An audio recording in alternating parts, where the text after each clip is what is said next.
ನೂರಾರು ವರ್ಷಗಳಿಂದ ಉಳುಮೆ ಮಾಡಿಕೊಂಡು ಬಂದಿದ್ದ ರೈತರ ಜಮೀನಿನ ಪಹಣಿಯಲ್ಲಿ ವಕ್ಫ್ ಹೆಸರು ಪ್ರತ್ಯಕ್ಷ ಆಗಿತ್ತು.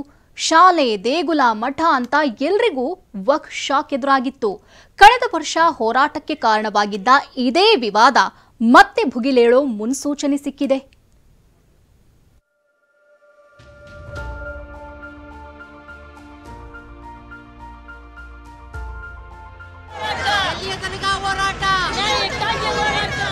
ಪಾರ್ಕ್ನಲ್ಲೇ ಸಭೆ, ಕೈಯಲ್ಲಿ ಪಹಣಿ ಹಿಡಿದು ಆಕ್ರೋಶ. ಅನ್ನದಾತರು ಹೀಗೆ ಸಭೆ ಮಾಡೋಕೆ, ರೊಚ್ಚಿಗೇಳೋಕೆ ಕಾರಣವೇ ವಕ್ಫ್ ಹೆಸರು.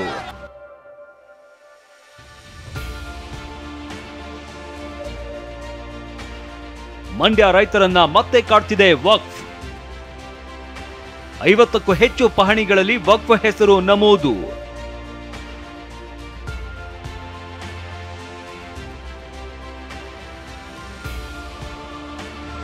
ವಿಜಯಪುರದಲ್ಲಿ ಹುಟ್ಟಿಕೊಂಡಿದ್ದ ವಕ್ಫ್ ವಿವಾದ ರಾಜ್ಯದ ಉದ್ದಗಲಕ್ಕೂ ವ್ಯಾಪಿಸಿತ್ತು. ಅದರಲ್ಲೂ ಮಂಡ್ಯ ಜಿಲ್ಲೆಯ ಹಲವು ರೈತರ ಪಹಣಿಗಳಲ್ಲಿ ವಕ್ಫ್ ಹೆಸರು ನಮೂದಾಗಿತ್ತು. ಆಗ ದೊಡ್ಡ ಹೋರಾಟ ಆಗ್ತಾ ಇದ್ದಂತೆ ಎಚ್ಚೆತ್ತುಕೊಂಡಿದ್ದ ಸರ್ಕಾರ ರೈತರಿಗೆ ಅನ್ಯಾಯ ಆಗೋದಕ್ಕೆ ಬಿಡಲ್ಲ ಅಂತ ಹೇಳಿದ್ರು. ಆದ್ರೆ ಅದೇ ಮಂಡ್ಯ ರೈತರು ಮತ್ತೆ ಆತಂಕಗೊಂಡಿದ್ದಾರೆ. ತಮ್ಮ ಪಹಣಿಯಲ್ಲಿ ವಕ್ಫ್ ಹೆಸರು ಇರೋದನ್ನ ನೋಡಿ ಶಾಕ್ ಆಗಿದ್ದಾರೆ. ಶ್ರೀರಂಗಪಟ್ಟಣ ತಾಲೂಕಿನ ಕಿರಂಗೂರು, ಶೆಟ್ಟಿಹಳ್ಳಿ, ಬಾಬುರಾಯನಕೊಪ್ಪಲು, ದರಸಕುಪ್ಪೆ ಗ್ರಾಮದ ರೈತರು ವಕ್ಫ್ ಹೆಸರಿನಿಂದ ಶಾಕ್ ಆಗಿದ್ದಾರೆ. ಈ ಗ್ರಾಮಗಳ 50ಕ್ಕೂ ಹೆಚ್ಚು ರೈತರ ಪಹಣಿಯಲ್ಲಿ ವಕ್ಫ್ ಹೆಸರು ನಮೂದಾಗಿದೆ.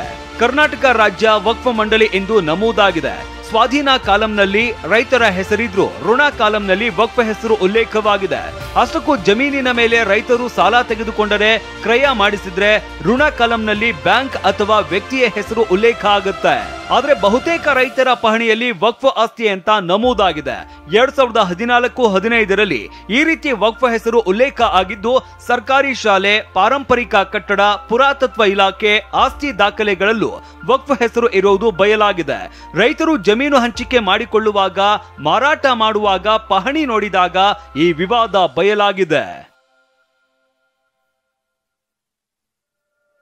ಪಹಣಿ ನೋಡಿರುವ ರೈತರು ಸರ್ಕಾರದ ವಿರುದ್ಧ ಆಕ್ರೋಶ ಹೊರಹಾಕಿದ್ದಾರೆ. ಈಗ ತಾನೇ ನಾನು ಆರ್ಡಿಸಲ್ಲಿ 12ನೇ ಕಾಲಮಲ್ಲಿ ನೋಡ್ಕೊಂಡಿರೋಂಥದ್ದು.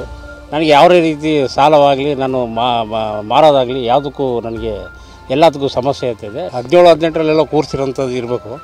ಆದರೆ ಕರೆಕ್ಟಾಗಿ ನನಗೆ ಗೊತ್ತಿಲ್ಲ. ಇತ್ತೀಚೆಗೆ ನಾನು ಸಾಲ ಪಡೆಯಲು ಹೋದಾಗ ನಾನು ಗೊತ್ತಾಗಿದೆ. ಜನವರಿ 20ರಂದು ಶ್ರೀರಂಗಪಟ್ಟಣ ಬಂದ್ಗೆ ಕರೆ. ಇಂದು ಸಭೆ ನಡೆಸಿದ ರೈತರು ಹಾಗೂ ಹಿಂದೂ ಸಂಘಟನೆಗಳ ಮುಖಂಡರು ಜನವರಿ 20ರಂದು ಶ್ರೀರಂಗಪಟ್ಟಣ ಬಂದ್ಗೆ ಕರೆ ನೀಡಿದ್ದಾರೆ. ರೈತರಿಗೆ ಬೆಂಬಲ ವ್ಯಕ್ತಪಡಿಸಿ ಬೃಹತ್ ಹೋರಾಟ ಹಮ್ಮಿಕೊಳ್ಳಲಾಗಿದೆ. ಅಲ್ಲದೆ ರೈತರು ಸಹ ಜಾನುವಾರುಗಳ ಜೊತೆ ರಸ್ತೆಗೆ ಇಳಿಯಲಿದ್ದಾರೆ. ಪ್ರಶಾಂತ್ ಹುಲಿಕೆರೆ, TV9 ಮಂಡ್ಯ.